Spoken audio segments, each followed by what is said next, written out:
श्रीमद् भागवत महापुराण द्वितीय स्कंद 7वां अध्याय। भगवान के लीला अवतारों की कथा। पिछले अध्याय में ब्रह्मा जी ने नारद जी को भगवान के विराट स्वरूप की महान विभूतियों के बारे में बताया और अंत में उनसे भगवान के लीला अवतारों की कथा सुनने के लिए कहा।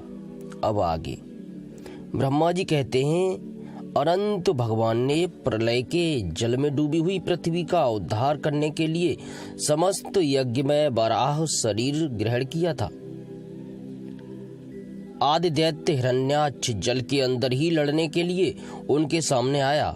जैसे इंद्र ने अपने वज्र से पर्वतों के पंख काट डाले थे, वैसे ही वराह भगवान ने अपनी दाढ़ों से उसके टुकड़े टुकड़े कर दिए। फिर उन्हीं प्रभु ने रुचि नामक प्रजापति की पत्नी आकुति के गर्भ से सुयज्ञ के रूप में अवतार ग्रहण किया। उस अवतार में उन्होंने दक्षिणा नाम की पत्नी से स्वयं नाम के देवताओं को उत्पन्न किया और तीनों लोकों के बड़े बड़े संकट हर लिए। इसी से स्वयंभू मनु ने उन्हें हरि के नाम से पुकारा। नारद कर्दम प्रजापति के घर देवहूति के गर्भ से 9 बहनों के साथ भगवान ने कपिल के रूप में अवतार ग्रहण किया। उन्होंने अपनी माता को उस आत्मज्ञान का उपदेश किया जिससे वे इसी जन्म में अपने हृदय के संपूर्ण मल तीनों लोकों की आसक्ति का सारा कीचड़ धोकर कपिल भगवान के वास्तविक स्वरूप को प्राप्त हो गईं। महर्षि अत्रि भगवान को पुत्र रूप में प्राप्त करना चाहते थे। उन पर प्रसन्न होकर भगवान ने उनसे एक दिन कहा कि मैंने अपने आप को तुम्हें दे दिया। इसी से अवतार लेने पर भगवान का नाम दत्त अर्थात दत्तात्रेय पड़ा।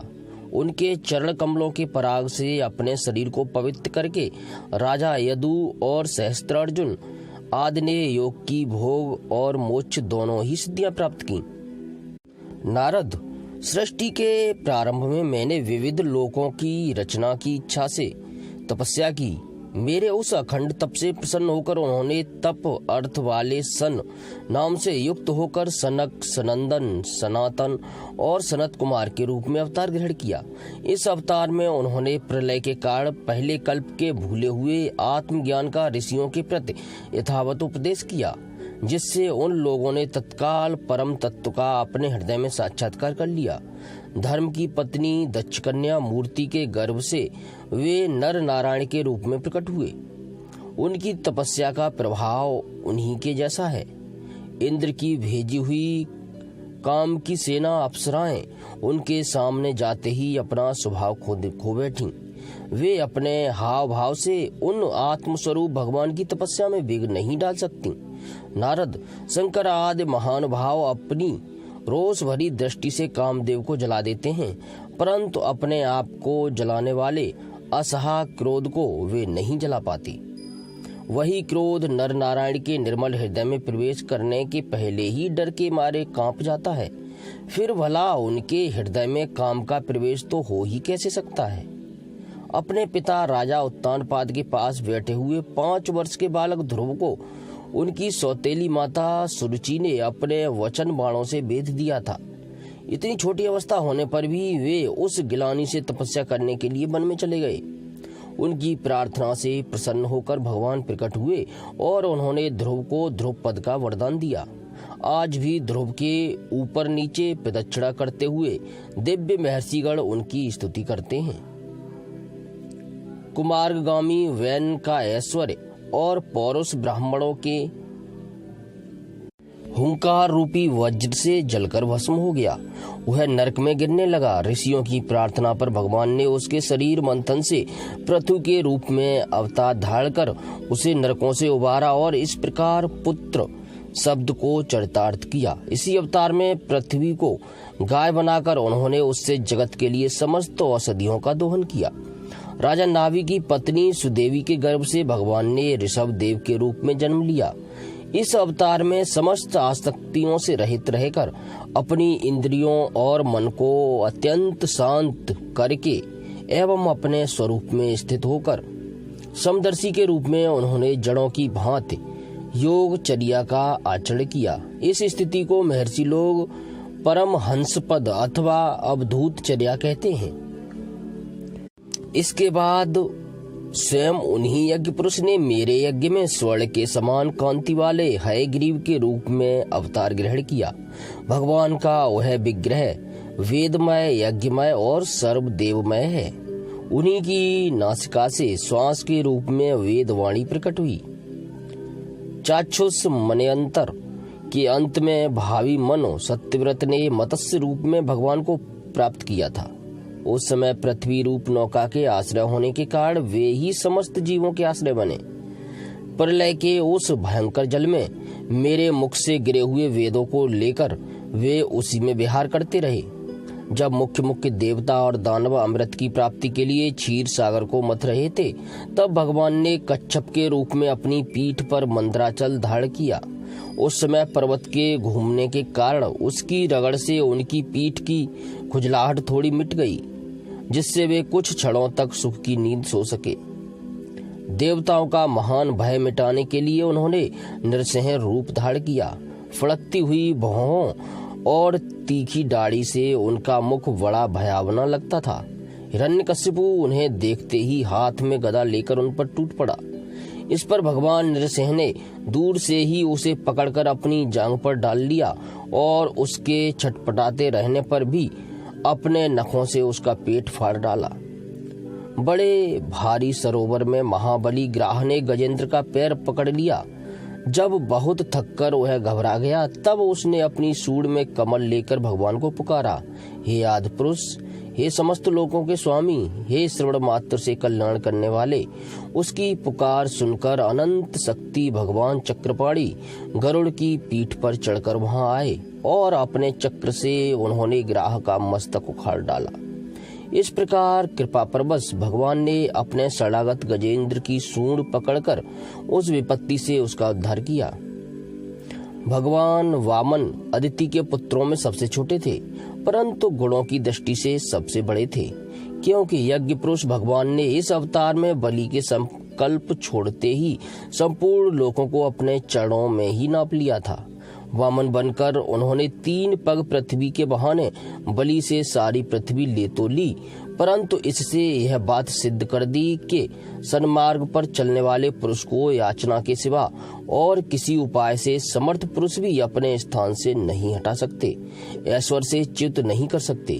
दैत्यराज बलि ने अपने सिर पर स्वयं वामन भगवान का चरणामृत धारण किया था। ऐसी स्थिति में उन्हें जो देवताओं के राजा इंद्र की पदवी मिली, इससे कोई बलि का पुरुषार्थ नहीं था। अपने गुरु शुक्राचार्य के मना करने पर भी वे अपनी प्रतिज्ञा के विपरीत कुछ भी करने को तैयार नहीं हुए, और तो क्या भगवान का तीसरा पग पूरा करने के लिए उनके चरणों में सिर रखकर उन्होंने अपने आप को भी समर्पित कर दिया। नारद, तुम्हारे अत्यंत प्रेम भाव से परम प्रसन्न होकर हंस के रूप में भगवान ने तुम्हें योग, ज्ञान और आत्म तत्व को प्रकाशित करने वाले भागवत धर्म का उपदेश किया। वह केवल भगवान के शरणागत भक्तों को ही सुगमता से प्राप्त होता है। वे ही भगवान स्वयंभुव आदि मनवंतरों में मन के रूप में अवतार लेकर मनवंश की रक्षा करते हुए 10 दिशाओं में अपने सुदर्शन चक्र के समान तेज से बेरोक टोक निष्कंटक राज्य करते हैं। तीनों लोकों के ऊपर सत्यलोक तक उनके चरित्रों की कमनीय कीर्ति फैल जाती है, और उसी रूप में वे समय समय पर पृथ्वी के भारभूत दुष्ट राजाओं का दमन भी करते रहते हैं। स्वनाम धन्य भगवान धन्वंतरी अपने नाम से ही बड़े बड़े रोगियों के रोग तत्काल नष्ट कर देते हैं। उन्होंने अमृत पिलाकर देवताओं को अमर कर दिया और दैत्यों के द्वारा हरण किए हुए उनके यज्ञ भाग उन्हें फिर से दिला दिए। उन्होंने ही अवतार लेकर संसार में आयुर्वेद का प्रवर्तन किया। जब संसार में ब्राह्मण द्रोही, आर्य मर्यादा का उल्लंघन करने वाले नरकीय क्षत्रिय अपने नाश के लिए ही देव बस बढ़ जाते हैं और पृथ्वी के कांटे बन जाते हैं, तब भगवान महापराक्रमी परशुराम के रूप में अवतीर्ण होकर अपनी तीखी धार वाले फरसे से 21 बार उनका संहार करते हैं।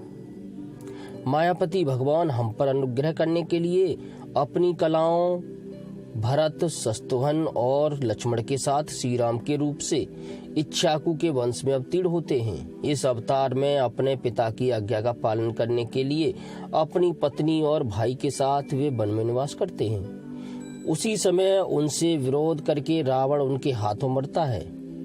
त्रिपुर विमान को जलाने के लिए उद्धत शंकर के समान जिस समय भगवान राम शत्रु की नगरी लंका को भस्म करने के लिए समुद्र तट पर पहुंचते हैं, उस समय सीता के वियोग के कारण बनी हुई क्रोधाग्नि से उनकी आंखें इतनी लाल हो जाती हैं कि उनकी दृष्टि से ही समुद्र के मगरमच्छ, सांप और गिरह आदि जीव जलने लगते हैं और भय से थरथर कांपता हुआ समुद्र झटपट उन्हें मार्ग दे देता है। जब रावण की कठोर छाती से टकराकर इंद्र के वाहन ऐरावत के दांत चूर चूर होकर चारों ओर फैल गए थे, जिससे दिशाएं सफेद हो गई थीं, तब दिग्विजयी रावण घमंड से फूलकर हंसने लगा था। वही रावण जब श्री रामचंद्र जी की पत्नी सीता जी को चुरा करके ले जाता है और लड़ाई के मैदान में उनसे लड़ने के लिए गर्व पूर्वक आता है, तब भगवान श्री राम के धनुष की टक्कर से ही उसका वह घमंड प्राणों के साथ तत्क्षण विलीन हो जाता है। जिस समय झुंड के झुंड दैत्य पृथ्वी को रौंद डालेंगे, उस समय उसका भार उतारने के लिए भगवान अपने सफेद और काले केश से बलराम और श्री कृष्ण के रूप में कलावतार ग्रहण करेंगे। वे अपनी महिमा को प्रकट करने वाले इतने अद्भुत चरित्र करेंगे कि संसार के मनुष्य उनकी लीलाओं का रहस्य बिल्कुल नहीं समझ सकेंगे। बचपन से ही पूतना के प्राण हर लेना, 3 महीने की अवस्था में पैर उछालकर बड़ा भारी छकड़ा उलट देना और घुटनों के बल चलते चलते आकाश को छूने वाले यमलार्जुन वृक्षों के बीच में जाकर उन्हें उखाड़ डालना, ये सब ऐसे कर्म हैं जिन्हें भगवान के सिवा और कोई नहीं कर सकता। जब कालिया नाग के विष से दूषित हुआ यमुना जल पीकर बछड़े और गोप बालक मर जाएंगे, तब ये अपनी सुधामयी कृपा दृष्टि की वर्षा से ही उन्हें जीवित कर देंगे और यमुना जल को शुद्ध करने के लिए वे उसमें विहार करेंगे तथा विष की शक्ति से जीव लपलपाते हुए कालिया नाग को वहां से निकाल देंगे। उसी दिन रात को जब सब लोग वहीं यमुना तट पर सो जाएंगे और दावाग्नि से आसपास का मूज का वन चारों ओर से जलने लगेगा, तब बलराम जी के साथ वे प्राण संकट में पड़े हुए व्रजवासियों को उनकी आंखें बंद कराकर उस अग्नि से बचा लेंगे। उनकी यह लीला भी अलौकिक ही होगी। उनकी शक्ति वास्तव में अचिंत्य है। उनकी माता उन्हें बांधने के लिए जो रस्सी लाएंगी, वही उनके उदर में पूरी नहीं पड़ेंगी, 2 अंगुल छोटी ही रह जाएगी तथा जमाई लेते समय श्री कृष्ण के मुख में 14 भुवन देखकर पहले तो यशोदा भयभीत हो जाएंगी, परंतु फिर वे संभल जाएंगी। वे नंद बाबा को अजगर के भय से और वरुण के पास से छुड़ाएंगे। मैं दानव का पुत्र व्योमासुर जब गोप बालकों को पहाड़ की गुफाओं में बंद कर देगा, तब वे उन्हें भी वहां से बचा लाएंगे। गोकुल के लोगों को जो दिन भर तो काम धंधों में व्याकुल रहते हैं और रात को अत्यंत थककर सो जाते हैं, साधनाहीन होने पर वे अपने परम धाम में ले जाएंगे। निष्पाप नारद जब श्री कृष्ण की सलाह से गोपलोक इंद्र का यज्ञ बंद कर देंगे, तब इंद्र ब्रजभूमि का नाश करने के लिए चारों ओर से मूसलाधार वर्षा करने लगेंगे।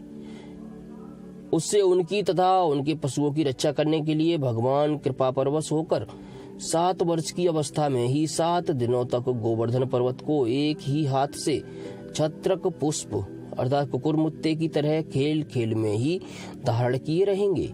वृंदावन में विहार करते हुए रास करने की इच्छा से वे रात के समय जब चंद्रमा की उज्जवल चांदनी चारों ओर छिटक रही होगी, अपनी बांसुरी पर मधुर संगीत की लंबी तान छेड़ेंगे।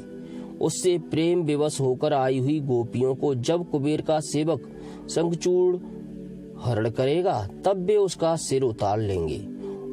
और भी बहुत से प्रलंबासुर, धेनुकासुर, बकासुर, केसी, अरिष्टासुर आदि दैत्य, चाड़ूर आदि पहलवान, कुबलया, पीड़, हाथी, कंस, कालयवन, भौमासुर, मिथ्या, वासुदेव, साल्व, निविद, दिविद, वानर, बलबल, दंतवक्त्र, राजा नग्नजित के साथ बैल, सम्रासुर, विदुरथ और रुक्मी आदि तथा कंबोज, मत्स्य, कुरु, केकय और संजय आदि देशों के राजा लोग एवं जो भी योद्धा धनुष धारण करके युद्ध के मैदान में सामने आएंगे, वे सब बलराम, भीमसेन और अर्जुन आदि नामों की आड़ में स्वयं भगवान के द्वारा मारे जाकर उन्हीं के धाम में चले जाएंगे।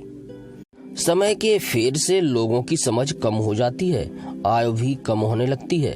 उस समय जब भगवान देखते हैं कि अब ये लोग मेरे तत्व को बतलाने वाली वेद वाणी को समझने में असमर्थ होते जा रहे हैं, तब प्रत्येक कल्प में सत्यवती के गर्भ से व्यास के रूप में प्रकट होकर वे वेद रूपी वृक्ष का विभिन्न शाखाओं के रूप में विभाजन कर देते हैं। देवताओं के शत्रु दैत्य लोग भी वेद मार्ग का सहारा लेकर मैं दानव के बनाए हुए अदृश्य वेग वाले नगरों में रहकर लोगों का सत्यानाश करने लगेंगे। तब भगवान लोगों की बुद्धि में मोह और अत्यंत लोभ उत्पन्न करने वाला वेश धारण करके युद्ध के रूप में बहुत से उपधर्मों का उपदेश देंगे। कलयुग के अंत में जब सत्पुरुषों के घर भी भगवान की कथा होने में बाधा पड़ने लगेगी, ब्राह्मण, क्षत्रिय तथा वैश्य, पाखंडी और शूद्र राजा हो जाएंगे। यहाँ तक कि कहीं भी स्वाहा, स्वधा और वसटकार की ध्वनि, देवता पितरों के यज्ञ श्राद्ध की बात तक नहीं सुनाई पड़ेगी। तब कलयुग का शासन करने के लिए भगवान कल की अवतार ग्रहण करेंगे। जब संसार की रचना का समय होता है, तब तपस्या, नव प्रजापति, मरीच आदि ऋषि और मेरे रूप में जब सृष्टि की रक्षा का समय होता है, तब धर्म, विष्णु, मनु, देवता और राजाओं के रूप में, तथा जब सृष्टि के प्रलय का समय होता है, तब अधर्म, रुद्र तथा क्रोधवश नाम के सर्प एवं दैत्य आदि के रूप में सर्वशक्तिमान भगवान की माया विभूतियां ही प्रकट होती हैं। अपनी प्रतिभा के बल से पृथ्वी के एक एक धूलिकण को गिन चुकने पर भी जगत में ऐसा कौन पुरुष है जो भगवान की शक्तियों की गणना कर सके। जब ये त्रिविक्रम अवतार लेकर त्रिलोकी को नाप रहे थे, उस समय उनके चरणों के अदम्य वेग से प्रकृति रूप अंतिम आवरण से लेकर सत्यलोक तक सारा ब्रह्मांड कांपने लगा था। तब उन्होंने ही अपनी शक्ति से उसे स्थिर किया था। समस्त सृष्टि की रचना और संहार करने वाली माया उनकी एक शक्ति है। ऐसी ऐसी अनंत शक्तियों के आश्रय उनके स्वरूप को न मैं जानता हूँ और न वे तुम्हारे बड़े भाई सनकादि भी। फिर दूसरों का तो कहना ही क्या है। आदिदेव भगवान शेष सहस्त्र मुख से उनके गुणों का गायन करते आ रहे हैं, परंतु वे अब भी उसके अंत की कल्पना नहीं कर सके। जो निष्कट भाव से अपना सर्वस्व और अपने आप को भी उनके चरण कमलों में निछावर कर देते हैं, उन पर वे अनंत भगवान स्वयं ही अपनी ओर से दया करते हैं और उनकी दया के पात्र ही उनकी दुस्तर माया का स्वरूप जानते हैं और उसके पार जा पाते हैं। वास्तव में ऐसे पुरुष ही कुत्ते और सियारों के कलेवा रूप अपने और पुत्र आदि के शरीर में यह मैं हूँ और यह मेरा है ऐसा भाव नहीं करते। प्यारे नारद, परम पुरुष की उस योग माया को मैं जानता हूँ तथा तुम लोग भगवान शंकर, दैत्य कुलभूषण, प्रहलाद, शत्रुपा, मनु, मनुपुत्र, प्रियव्रत आदि प्राचीन वरहे, ऋभु और ध्रुव भी जानते हैं। इनके सिवाय चाकू, पुरुरभा, मुचकुंद, जनक, गाध, रघु, अम्बरीश, सगर, गय, ययाति आदि तथा मानधाता, अलर्क, सतधनवा, अनो, रंतिदेव, भीष्म, बलि, अमूर्तरय, दिलीप, सौभर्य, उतंक, शिव, देवल, पिप्पलाद, सारस्वत, उद्धव, पाराशर, भूरिसेन एवं विभीषण, हनुमान, सुखदेव, अर्जुन, आष्टसेन, विदुर और श्रुतदेव आदि महात्मा भी जानते हैं। जिन्हें भगवान के प्रेमी भक्तों का सा स्वभाव बनाने की शिक्षा मिली है, वे स्त्री, शूद्र, हूढ़, भील और पाप के कारण पशु पक्षी आदि योनियों में रहने वाले भी भगवान की माया का रहस्य जान जाते हैं और इस संसार सागर से सदा के लिए पार हो जाते हैं। फिर जो लोग वैदिक सदाचार का पालन करते हैं, उनके संबंध में तो कहना ही क्या है। परमात्मा का वास्तविक स्वरूप एक रस, शांत, अभय एवं केवल ज्ञान स्वरूप है।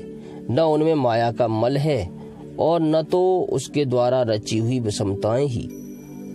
वह सत और असत दोनों से परे है। किसी भी वैदिक या लौकिक शब्द की वहां तक पहुंच नहीं है। अनेक प्रकार के साधनों से संपन्न होने वाले कर्मों का फल भी वहां तक नहीं पहुंच सकता, और तो क्या स्वयं माया भी उसके सामने नहीं जा पाती, लजाकर भाग खड़ी होती है। परम पुरुष भगवान का वही परम पद है।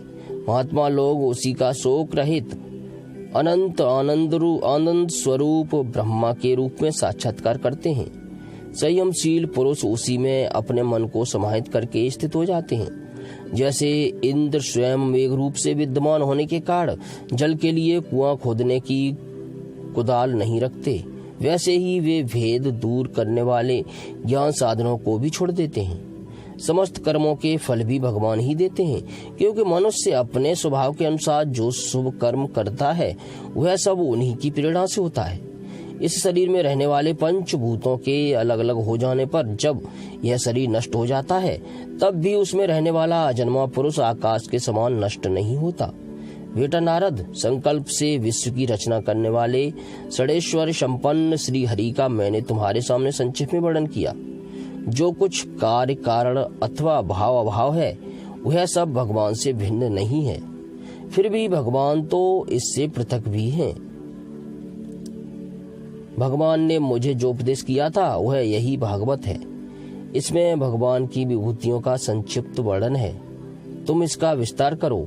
जिस प्रकार सबके आश्रय और सर्वस्वरूप भगवान श्री हरि में लोगों की प्रेममयी भक्ति हो, ऐसा निश्चय करके इसका वर्णन करो। जो पुरुष भगवान की अचिंत्य शक्ति माया का वर्णन या दूसरों के द्वारा किए हुए वर्णन का अनुमोदन करते हैं अथवा श्रद्धा के साथ नित्य श्रवण करते हैं, उनका चित्त माया से कभी मोहित नहीं होता। 7वां अध्याय समाप्त। जय श्री कृष्ण।